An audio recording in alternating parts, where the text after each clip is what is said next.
Oi pessoal, eu sou a Má e o vídeo de hoje vai ser um pouco diferente daquilo que eu tô acostumada a fazer. Eu decidi começar no canal uma nova série de quadros, no que vai ser um vlog, como acho que dá pra perceber. O que eu vou falar nesses vlogs vão ser alguns temas aí que eu for escolher, por exemplo, mangás, animes, filmes, livros, tals. Talvez games, mas games já tem uma área separada, vocês sabem disso. Vocês também podem sugerir algum tema, desde que seja meio que incluso nisso que eu disse, né? Filmes e livros e tal. Peraí, deixa eu só ajeitar a câmera aqui. Opa, bati meu braço na mesa. Desde que seja voltado para isso que eu disse, não tem problema, né? Então, vamos começar isso daqui. Acho que esse vídeo vai ficar bem... Não sei se ele vai ficar chato, não sei se vocês vão gostar.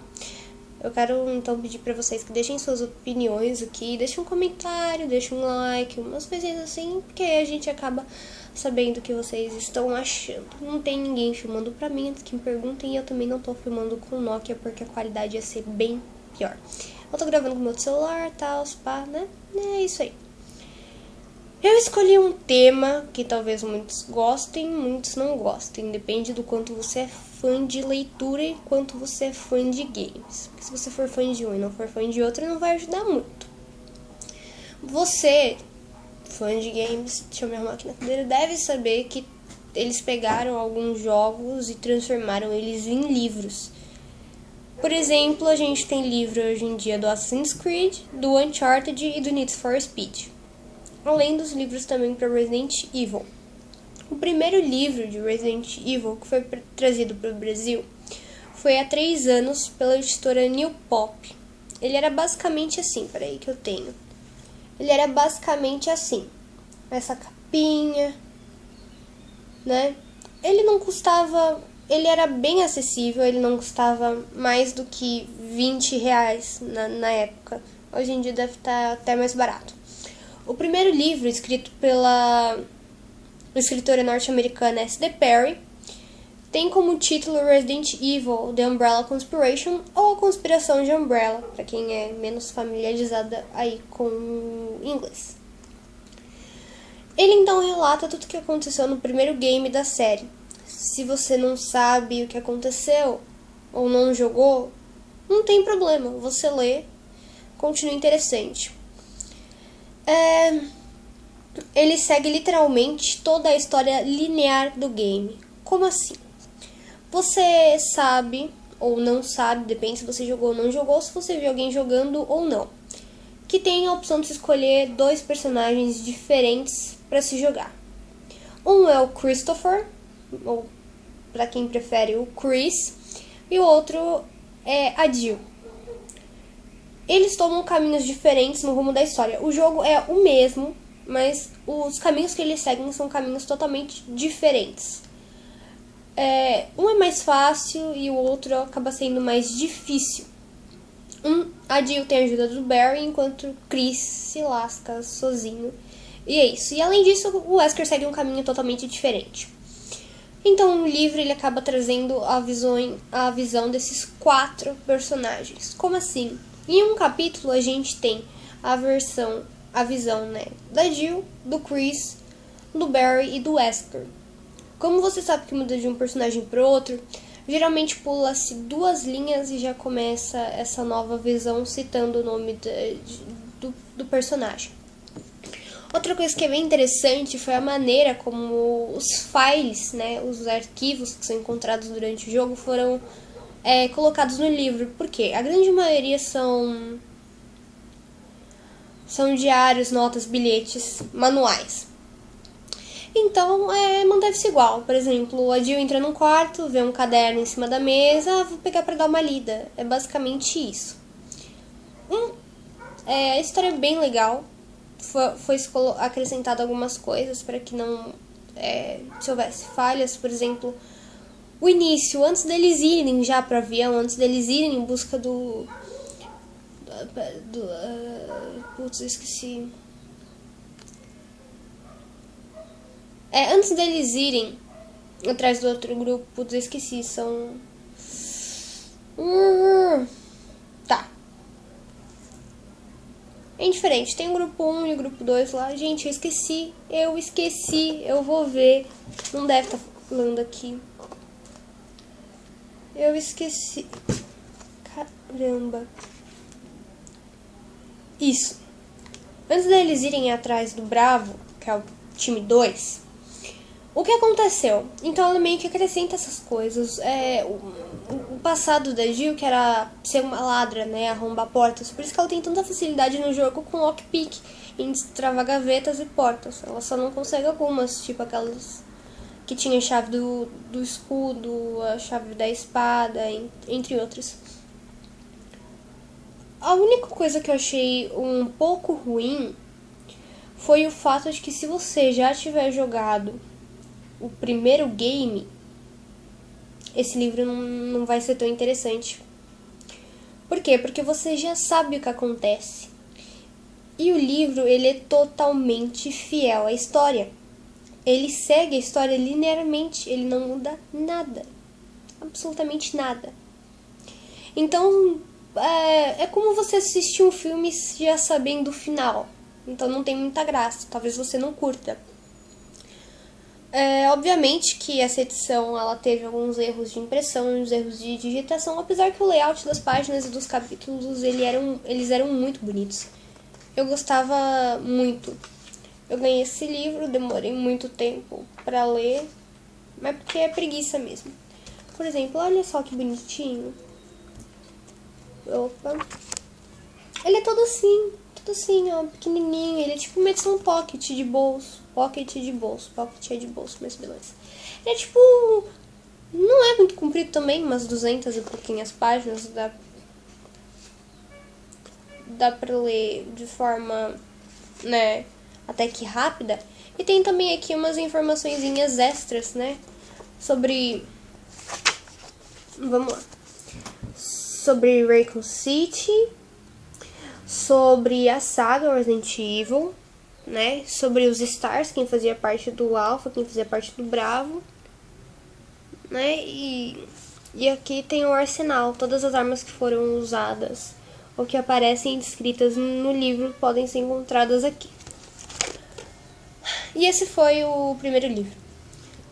Acontece que a New Pop não trouxe mais esses livros para o Brasil e os direitos autorais foram comprados pela editora Benvira. Ela então no passado lançou o primeiro livro de novo, o Resident Evil Conspiração da Umbrella, no novo formato. O formato é o mesmo que eu vou mostrar no segundo livro, só muda o personagem, o título e algumas coisinhas básicas. É um livro... não tem muito o que falar porque ele é basicamente o que eu disse anteriormente. Muito fantástico isso daqui. Temos então o segundo livro, que é esse daqui. Resident Evil, o incidente de Caliban Cove. Pela Benvira, S.D. Perry de novo, trazendo, né, novos livros. Esse daqui, ao contrário do primeiro, ele não tem nada a ver com o jogo. Como assim? Bem, sinceridade é que ele traz os personagens, mas a história não é nenhuma história do jogo mesmo.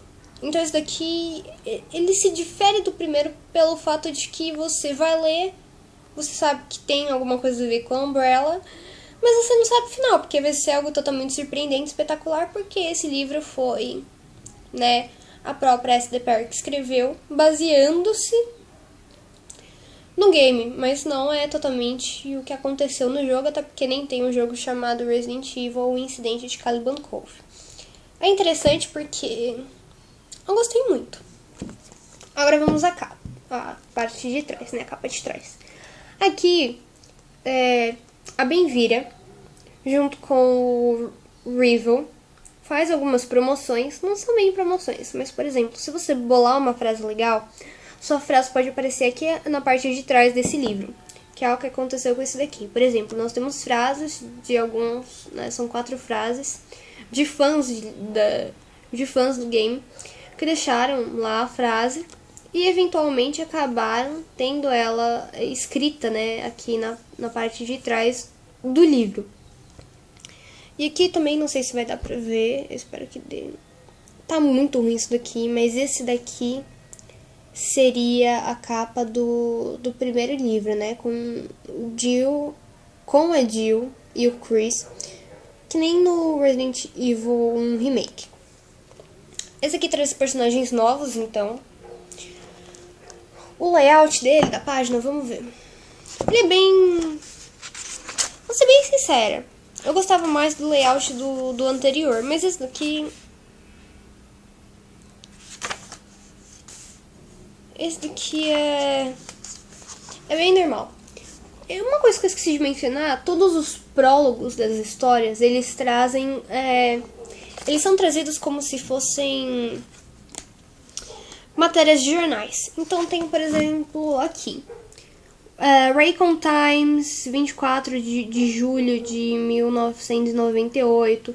Mansão Spencer é destruída em explosão. Que eu tô lendo isso daqui enquanto eu falo o vídeo aí. Você sabe que tá tudo ao contrário, tá tudo muito estranho. Então, é uma coisa bem legal. Ela faz isso em todos os livros. E esse aqui, como eu disse, não segue uma cronologia, né? Então, eu vou contar um pouco, de forma rápida, sucinta, o que acontece nesse livro, porque, né, esse aqui é mais interessante que o outro. Talvez você goste, talvez você não goste. Se você gostar, então você já vai e já compra.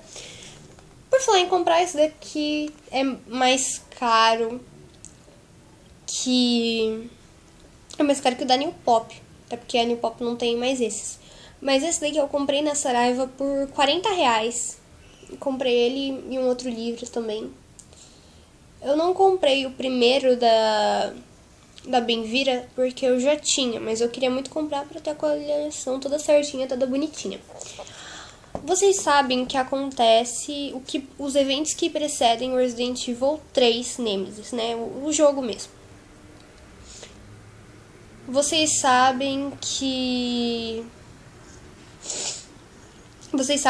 o Chris, a Jill e o Barry decidem se unir e ir atrás da Umbrella em vários outros países, que é para tentar encontrar provas o suficiente para poder incriminá-la. Como assim? O Barry vai para o Canadá, o Chris para a Europa e a Jill continua em Raycon. Mas e a Rebecca? O que aconteceu com a Rebecca? Porque não se tem nenhum relato que comprova que pelo menos eu não lembro de nenhum relato que comprova que a Rebecca conseguiu escapar de Raycon antes dela ser destruída. E também nada diz se a Rebecca foi para outra cidade, se ela foi para outro lugar, se ela participou disso para conseguir provas o suficientes para poder incriminar a Umbrella.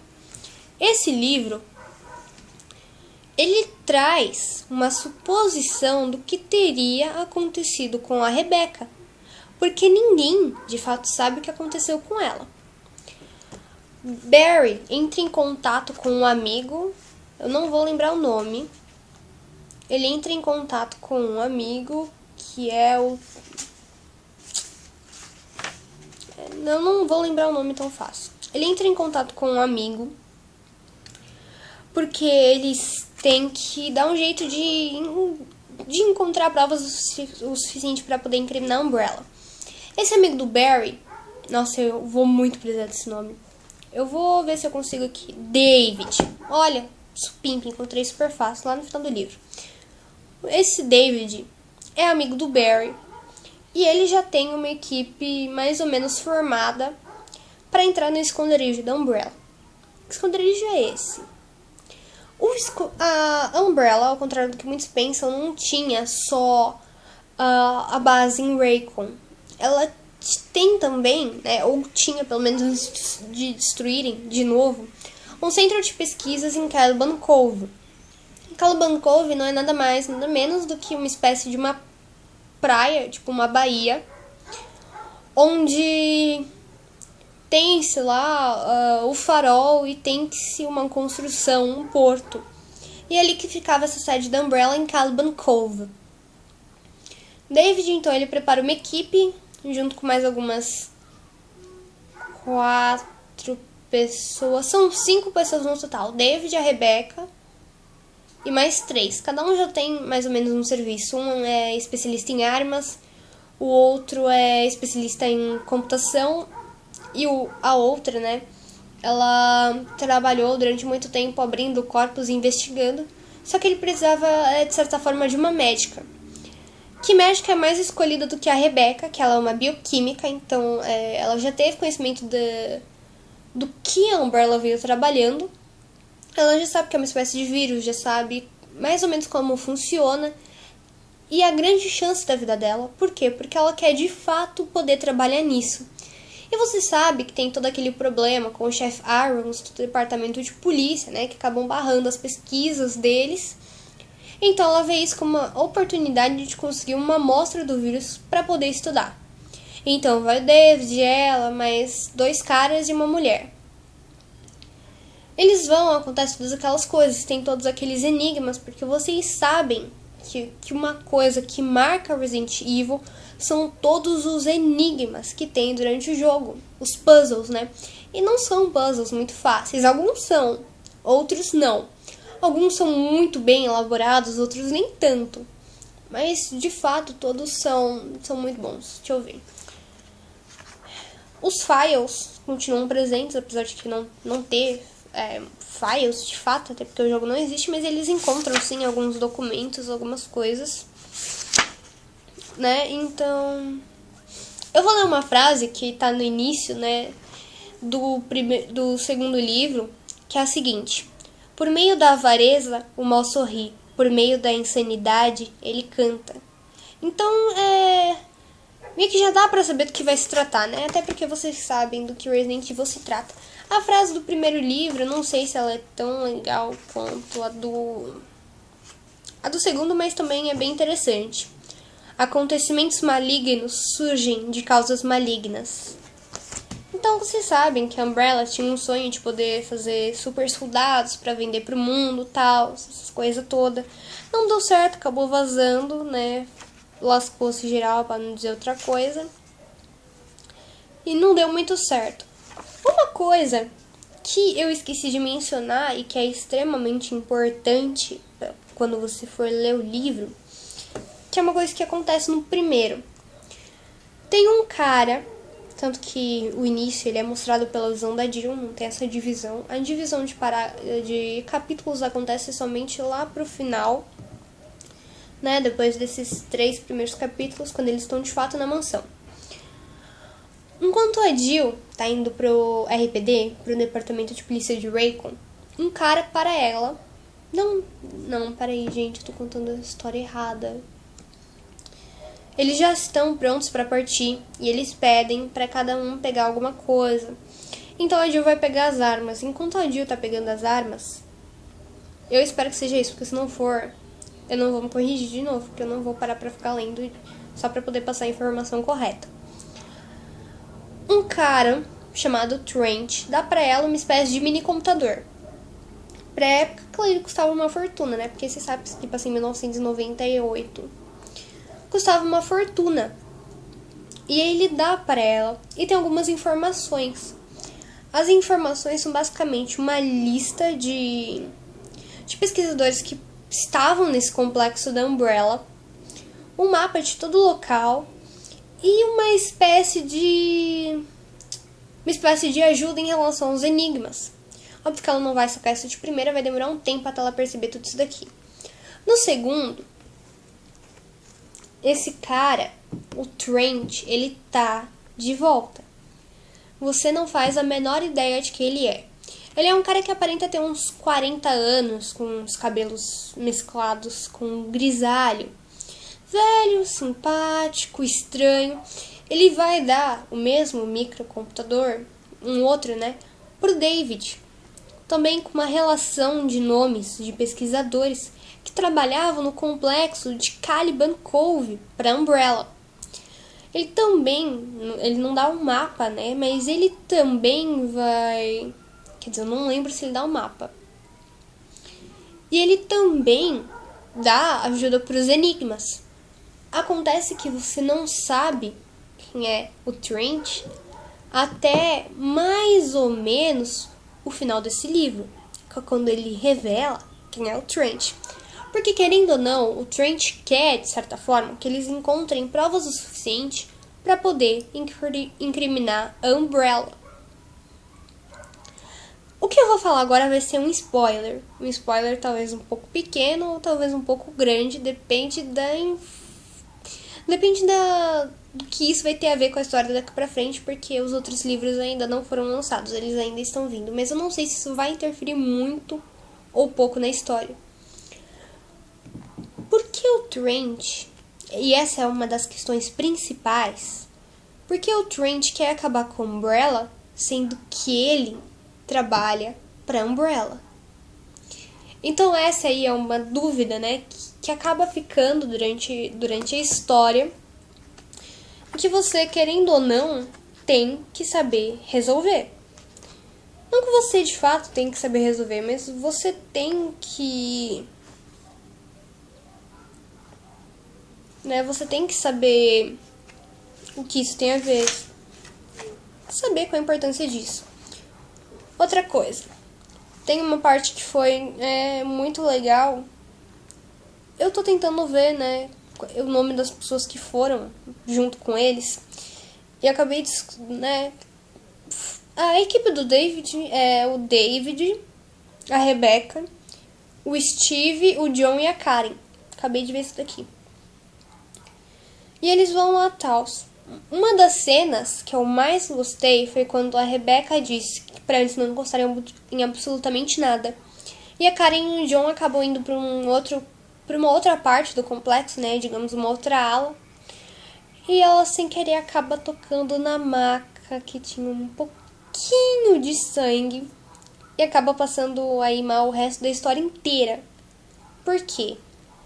Tá meio óbvio, mas não vou dizer bem o que aconteceu, que é pra não deixar tão na cara assim. Vou deixar vocês curiosos. Apesar que talvez vocês saibam aí o que é ou o que não é, porque ela começou a passar mal depois de tocar numa maca ensanguentada. Deixando isso bem claro. Agora, antes de eu encerrar esse vídeo, na verdade eu já vou encerrar ele, porque não tem mais o que falar. Ele era basicamente isso, uma espécie de review dos livros que foram lançados até agora. Enrolei muito pra falar isso. Então, se você gostou, dá o seu like, por favor, thumbs up, não custa nada. Pelo menos eu acho que não custa nada, O seu dedo não vai cair se você não clicar. Mas eu também não vou ficar chateada se você não clicar, porque você faz o que você quiser. Mas eu ia gostar muito. Se você gostou também, deixa um comentário. Obviamente, também, se você quiser sugerir alguma matéria, algum tema pra eu poder falar depois, fica à vontade, deixa aí nos comentários. Eu vou ver se tem alguma coisa a ver com o blog, se tem alguma coisa... Com o blog não, se tem alguma coisa a ver com o canal, se tiver tudo a ver, beleza, faço um vídeo sobre isso. Se você gostou de fato, então, compartilha. E se você não tá inscrito, se inscreve, porque também não custa nada, E para terminar de fato esse vídeo, eu vou falar um pequeno enigma um dos pequenos enigmas que a Umbrella tem. E vamos ver se você descobre, se você consegue resolver esse puzzle. Tem um outro, mas o outro é muito fácil, Na verdade, são 3 enigmas que tem. 3.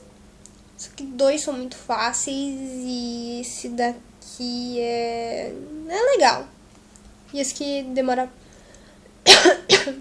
Caramba, mano, tô doente. Esse aqui demora um pouquinho mais pra pensar, então vamos lá. Quando eu ia pra St. Ives, encontrei um homem com 7 esposas. As 7 esposas tinham 7 sacos. Nos 7 sacos havia 7 gatos. Os 7 gatos tinham 7 filhotes. Filhotes, gatos, sacos, esposas. Quantos iam pra St. Ives? Meu Deus, eu comecei a chorar.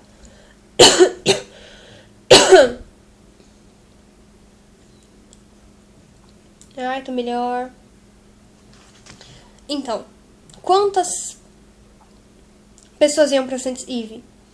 Se você sabe também, responde aí nos comentários e vamos ver se você é esperto o suficiente. No próximo vídeo, se eu lembrar, eu dou a resposta. ou eu coloco a resposta nos comentários. Então é isso, pessoal. Obrigada, falou, fui, tchau e até mais.